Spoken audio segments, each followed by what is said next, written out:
Professor Idrisi. Can you hear me in the back? Yes, I do. Yeah, you can. Okay. Or I can use the microphone. All right. Okay. Thank you. Is this on?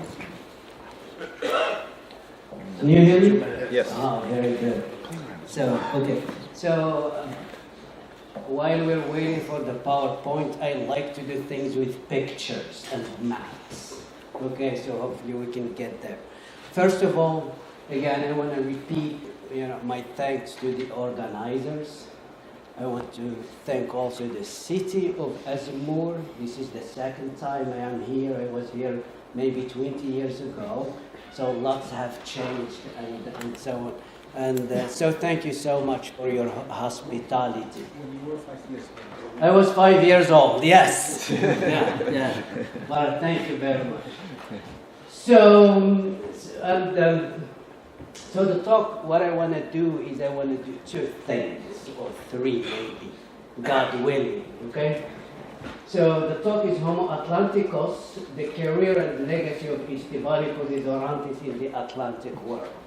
So I'm trying to coin a new concept, okay? The Homo Atlanticus. I am an anthropologist like my brother here, the archaeologist, and so I thought that given where Ba'azmor is and given what we've been doing also in the last conference in New York, and given also the political framing, in terms of the Atlantic Partnership, the Royal Initiative, and what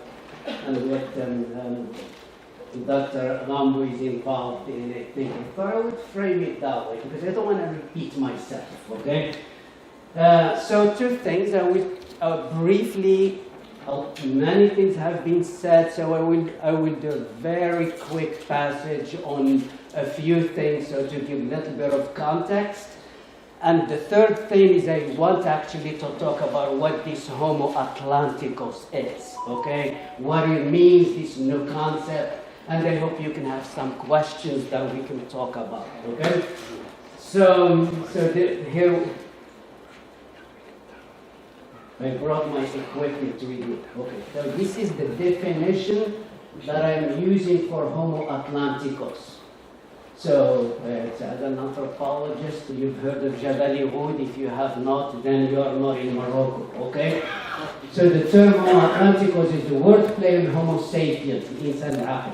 And they use it here to denote human capacity to self-making and adaptability, to extreme difference in a wide range of cultural encounters and power dynamics among Africans, Europeans, and Americans, including indigenous peoples in the Atlantic Ocean or world.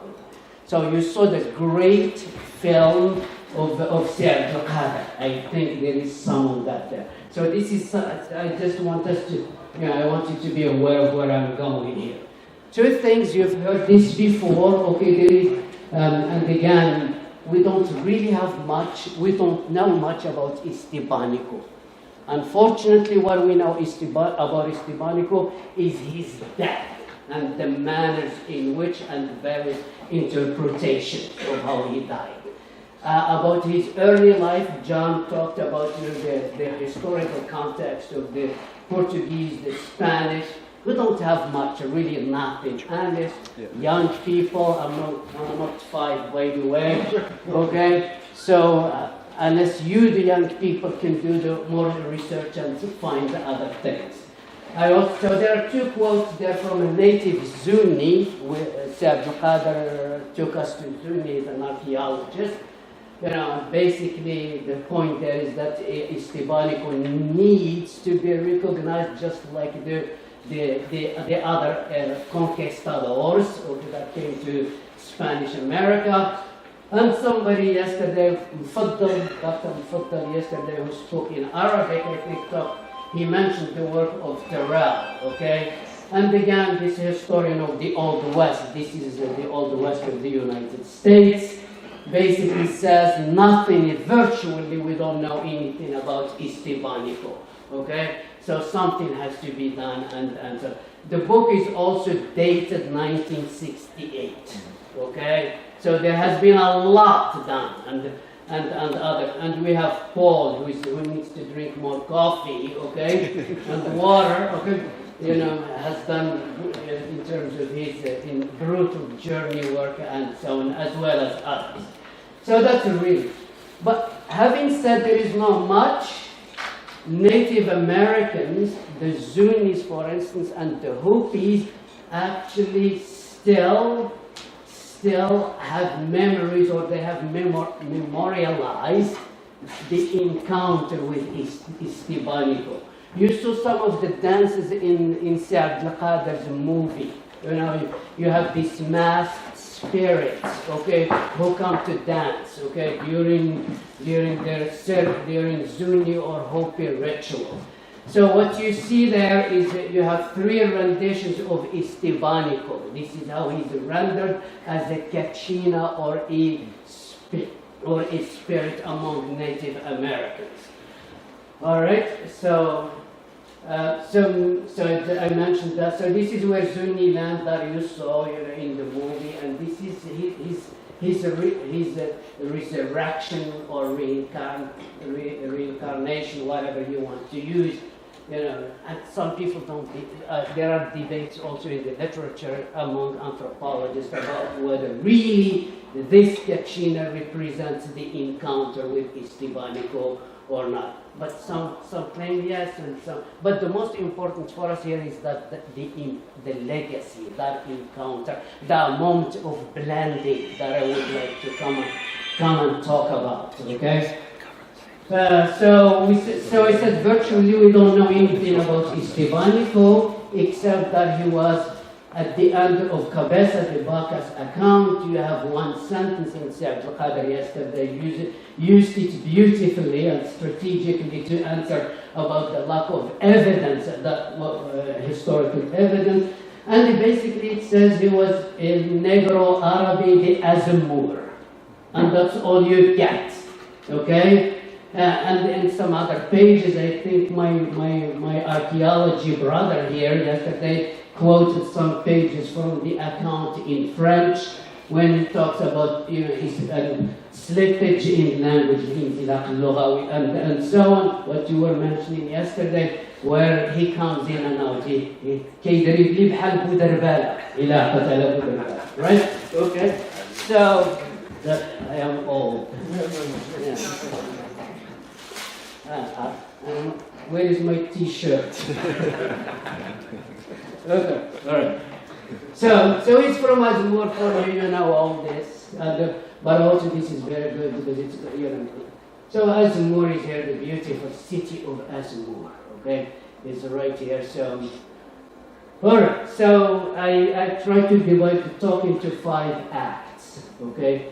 So Act 1, okay, or key players, Istibanico, Dowrantis, and so on. You've heard about the Narvaez expedition. I'm not going to repeat that story, okay. But you've seen this in Saad al-Qadir's film. This is one of the translations of Cabeza de Vaca's thing, okay. This is Saad al-Qadir's book, a translation of the Vaca and so on. And this is the route, you know, so from Ba'azmor to Spain and so on to Mexico and what have you, right? Okay, and they are called, you know, some people call them the Florida Four. Okay, the remaining 4 that survived. I think you are all familiar with all of that. So this is just that's the Vaca, according to some people. Okay, we don't know if it's true, Cabeza de Vaca. This is actually when they were stuck in Florida trying to rebuild their boats and eating their horses. It's amazing, okay, they are the master bricoleurs, okay. It's just amazing, okay. There's some picture. This is the tabib that people were talking about, the healers, okay. So I just thought I would show you some of this. And this is a depiction of Indians following them through their journey of 8 years all the way to Mexico and what have you. Act 2, okay, so he gets to Mexico in 1536. Then the other three, as you heard yesterday, they decided not to join the northern expedition. So you have Viceroy Antonio de Mendoza, the Viceroy of the King of Spain. So they decided to send a reconnaissance expedition to Zuniland. There was competition among Cortes and the others too. So he wanted to beat them. So, and Estebanico is in Mexico City. It's a little bit complicated. He gets appointed as the guide or the military leader of this expedition to Zuniland that you saw, right? And so on. Okay, this is just a map to show you a little bit about, this is from Terrell's book, the 1968. Okay, so go all the way to Zuni here. Okay. So they make it to Zuniland, okay, in 1939, and I'm glad that I had the film this morning. Okay. So in Zuniland, that's where Estebanico meets his death or his end, and there are various stories, why he died at the hands of Native Americans. Okay, so there are people say that he was arrogant, that he was not respectful of the customs of the Native American people, of the Zunis, that he sent a particular item, a gourd, to the leaders of the Zunis, and the gourd was seen or interpreted as something that is outside of the Zuni culture, or it had some association with some sickness and other things. And the other association is that the gourd is associated with other people, nomadic, enemy, or hostile tribes from the south. And if you want to go deeply symbolic, the color red of the gourd also means violence. So this gourd was bringing something, okay? So for the Zunis, this was a foreign product, and they decided to kill him. There are other interpretations we could talk about, okay? This is the Hawiko village, and I was there actually 2 weeks after Sayyid al-Qadr, okay? Where Estebanico was detained and killed. You saw that in the movie. I'm not going to talk about it. Okay, so he was killed because of his violating certain norms or cultural norms of the Zunis, because he was asking for turquoise and for women. So you will hear that he was a womanizer in a sense, okay? And I think that's to a certain extent that's not true, okay? Because the Zunis, if you other archaeologist colleagues who work on trade networks in this area of the Greater Southwest. I mean, it's hard to imagine that somebody is coming to you in peace, and you decide actually to murder him. And the Zunis in anthropology are known as peaceful people. If you are at the center or actually the western limit of the trade network, you don't want to kill people who are coming in peace. You want trade, you want business. So it's really bad for business to kill somebody who's just coming up. And there are other things we can talk about. So I don't buy it. I don't buy that that he, because of womanizing or because of arrogance. Because the conquistadores. Oh, what was it? I need water. I'm from Rashidia. I need water. I give it. It's a fresh one. I got it. Good. So it's really hard to believe that they killed him down. Yeah. Okay.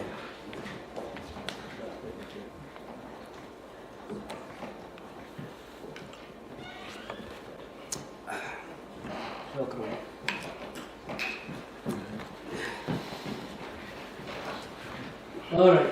So this is Zuni. Okay. Okay. So a little bit back, I'm giving you the acts here. So act for coming back to Ba'azmor, okay? So coming back to Ba'azmor, the 16th century was awful, okay? Period, okay? So the 16th century in Morocco, you had political stability that John was talking about. You also had famine. You had insecurity, and so the story, we heard it yesterday, and I think you alluded to it, because of all the politics, the famine, and so on, the presence of the Portuguese. People actually were throwing themselves on the Portuguese, according to some readings, to take them. Okay, so because of diseases, famine, about the historical literature tells me about 60,000 people just left with the Portuguese. Okay, and the claim they make in another paper is that Estefanico was never a slave, was not a slave. He was an indentured laborer. Okay, or something like that. So, okay, so the Estefanico here, right. Okay, this is really what I want to do. So I took you all over Al Rashidia, okay? We went down to Al Rashidia so that we can come back here. So come back here now, okay? So this is the story I want to tell, and I want to read it a little bit, okay? Because it's, this is what I think what I want to spend my time on, okay?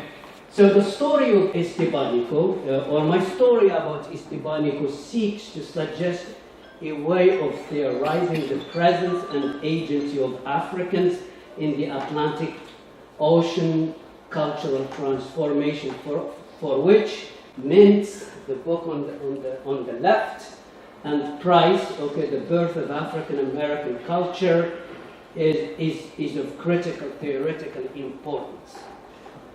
Rejecting a historical and discrete ethnographic description from both sides of the Atlantic Ocean, Mintz and Price called for a rigorous historization of African American culture studies. Mostly they argued for an analytical shift away from comparing ostensibly decontextualized elements of cultural formations to elements of historically grounded social entanglement. So there was a shift based on this book in African American studies. So this shift problematized the history and conditions of enslaved Africans in the Atlantic Ocean, moving away from the idea of origins, this is key, into a process of becoming and transformation, what's called in theory creolization, okay, or a synthesis of different elements from different cultures to constitute a newly established culture, okay? So you gotta be bear with the anthropologists. We love theory. That's how we make a living. Okay. So this theoretical move also ignited heated debates between anthropologists, who, like Mintz, my hero, okay, and linguists, and like Mintz, Price, and Wolf, and who understood Creole culture or mixtures of culture as new creations, and the other camp, if you want, the Caribbean linguists who emphasized cultural continuity, okay, between Africa and the Caribbean, and or what they called advanced Afrogenesis, as an explanation of many of the cultural patterns described as Creole. The point here is that Mintz says, okay, he values how Africa informed the cultural making of the Caribbean and the New World. He did not dismiss that. That's important. But in the New World, you have a new creative, new forms or manifestations of culture because of the encounter. Okay, the Spanish, the Portuguese, the crazy Moroccan from Ba'azmor, right? And Native Americans, of course. So this is very. There is a process and there is a history that needs to be considered really to make sense of what those transformations are, okay? So despite Mintz and Price's pioneering approach to understanding transatlantic network and processes of social change through the framework of creolization or blending, their theory was mainly used by historians of North American slavery, and it framed many of the slavery studies in the 1960s, 70s, 80s, and the 90s. And here in the book to the left, to the right there, so take Atlantic historian Ira Berlin's concept of the Atlantic Creole.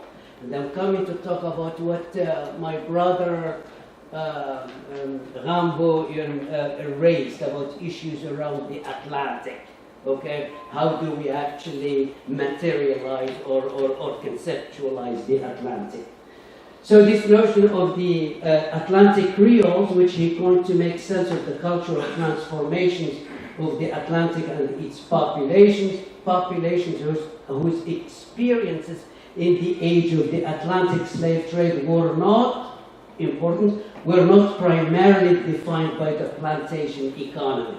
John talked about people who went to the New World without any association with the plantation economy. Okay, these were interpreters. You talked about the mulatto who piloted for Christopher Columbus and other things.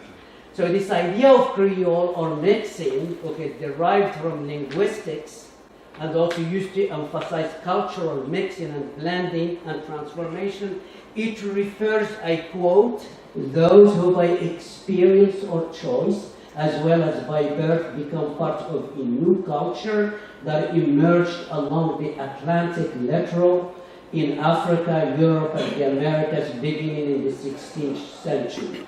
It departs from the notion of Creole that makes its birth definitive. Even more important, men and women could define themselves in ways that transcended nativity.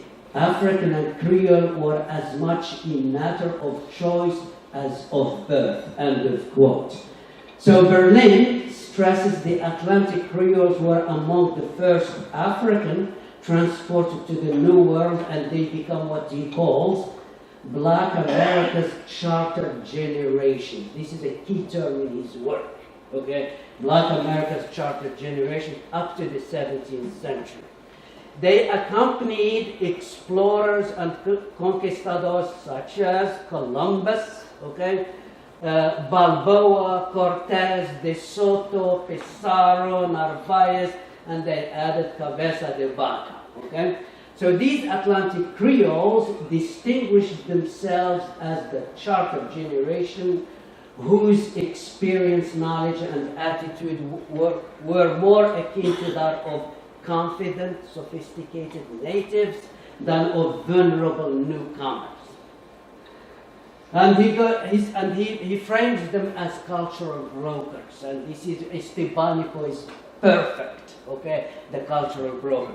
So Berlin says as cultural brokers, quote again, by their experiences and sometimes by their persons, they had become part of the three worlds that came together along the Atlantic littoral, familiar with the commerce of the Atlantic, fluent in its new languages, and intimate with its trade and cultures.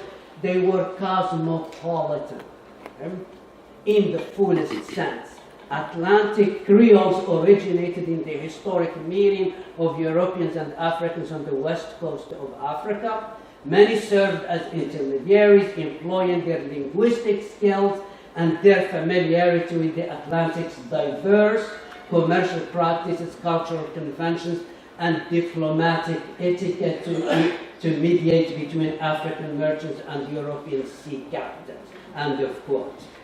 So the story of Estebanico de Dowrantes is a case in point. He's perhaps the very first African of this generation to walk upon the land that is now today the United States and America and the northern states of Mexico.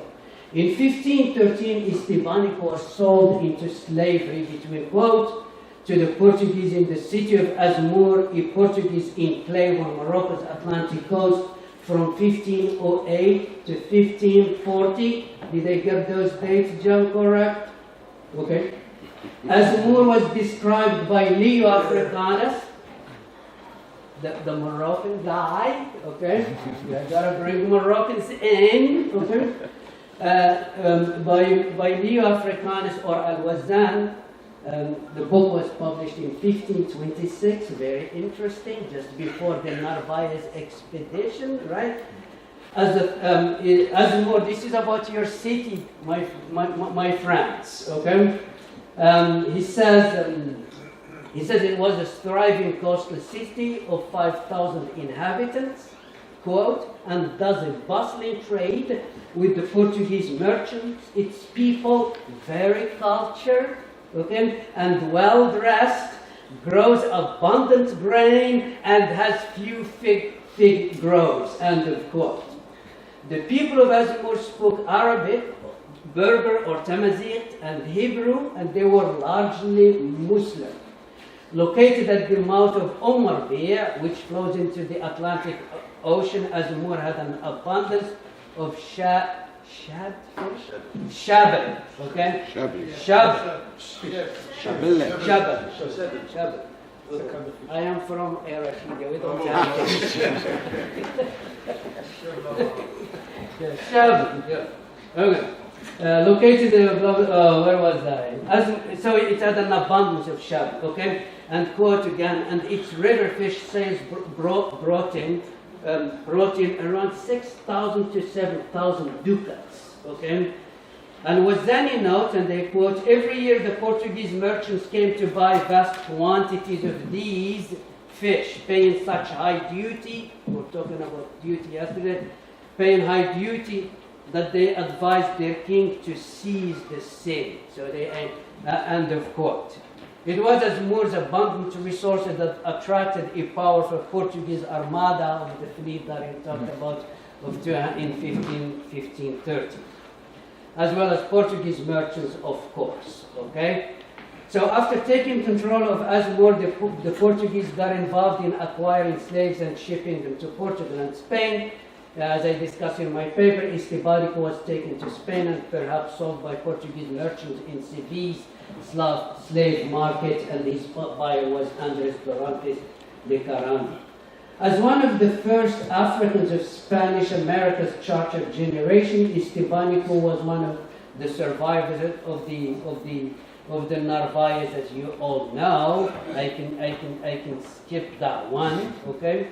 But I think an important point here, that point that links me to generations of captivity, and it's a quote that was quoted also yesterday, which was interesting. Cabeza de Vaca tells us something here, a quote about Estibánico. Notes that in the course of their overland journey, he and his companions, quote, passed through a great number and diversity of languages. To maintain this authority, the battle we seldom talked with them, Native American groups. We made the Negro our intermediary. He was constantly in conversation, finding out routes, towns, and other matters we wish to know. Undoubtedly, Estibánico was the most gifted linguist and communicator of the four survivors. Okay, so across the continent, I think there are some. I don't want to repeat some of these things, but I want to again just come back to this notion of Homo Atlanticus. So, in light of seeing Estibánico through the prism of Atlantic creolization, the question then for us is: can the Atlantic Ocean rediscover its Africans and Africa? That's a question that Al-Mukhtar raised. If so, one is likely to approach the Atlantic as a space anchored in a history of cultural entanglements without borders. This is very important. From the anthropology and history of the New World, exploration and conquest, we know that the Atlantic world was interconnected and was an exchange platform for the circulation of people, goods, and services inside and outside the physical boundaries of the Atlantic Ocean. We know that European and African diseases devastated American populations and civilizations. We know that European imperialism drained the Americas of its wealth and resources.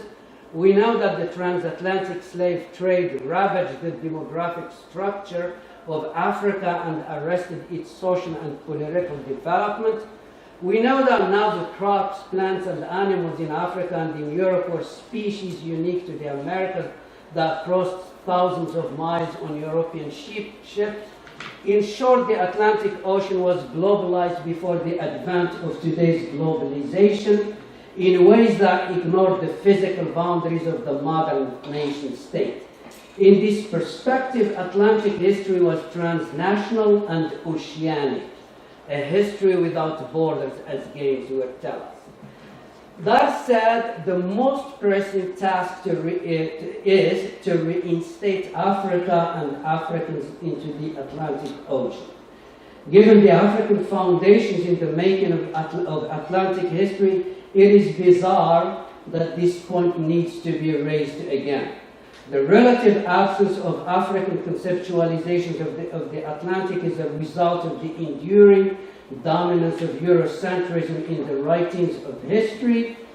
Because European empires initiated the early ocean voyages of exploration to the Americas, conquistadors, chroniclers, and historians have too often framed the Atlantic Ocean as a Euro-American story without much thought given to the contributions and presence of Africans such as Estevanico among those Europeans arriving in the New World. In conclusion, Estevanico has come a long way, baby, for those of you who understand that expression. Way longer and perhaps harder than any of his companions on their epic journeys from Africa to Europe, across the Atlantic Ocean and across the continent from the Atlantic to the Pacific north of Mexico. Born and raised in Morocco, sold into slavery in Europe, converted to Christianity in Europe, enslaved in native North America, venerated as the child of the sun, and worshipped as a god, treasured as a wilderness diplomat and cultural broker, enslaved yet again in Mexico City, appointed by Viceroy Mendoza to serve as guide, interpreter, and scout for the Cibola expedition, and at last free, guiding the Spaniards into the promised land of the 7 cities of Cibola, where his journey seems to have come to an end, and his spirit continues to live in the world of Zunis and Hopis as the Black Kachina. Estevanico's acts of self-making and becoming provide tangible evidence of the eminent contribution of the Atlantic Creoles. He deployed his cross-cultural smarts and linguistic gift to move so resourcefully between cultures and transcend his Moroccan/African origins. His journey is one of cultural adaptation, convergence, transformation, and transmutation to a Homo Atlanticus, a man of the Atlantic Ocean, a man of many cultures whose enduring legacy converged and transformed the cultural worlds and places of the Atlantic Ocean, and whose spirit has been resurrected as the Chacuena Katsina in the Pueblo communities and the big, wide, open skies of the American Southwest. I have a couple of slides.